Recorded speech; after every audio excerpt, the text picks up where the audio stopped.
Today we're going to talk about the imperfect subjunctive in Latin, which is awesome because it is easy to form and it is always regular.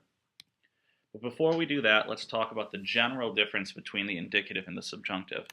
This is in no way an exhaustive list, but generally the indicative is used in independent clauses and states of fact, whereas the subjunctive is primarily used in subordinate clauses and very rarely is in the independent clause of a sentence. Now let's get to forming the imperfect subjunctive, and we'll start with the active.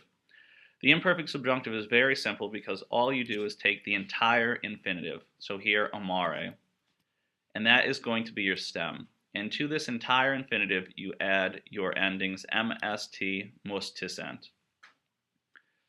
Very simple, regular for every verb that is in the past been irregular, including the verb to be, which we'll see at the end.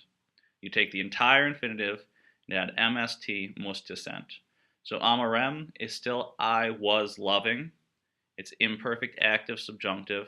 It's just used differently than the indicative because of the type of clause it goes into. And the passive is just as simple.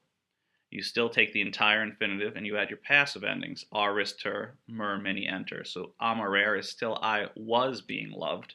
It's just used differently.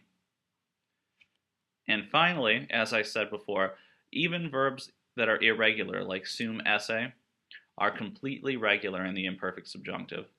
So here we have essem, asses, asset, assemus, ascetus, assent. You still take the infinitive esse, add your mst, musticent. So as I said, this is very simple to form, and again, the uses are very varied because the subjunctive can be used for many types of subordinate clauses.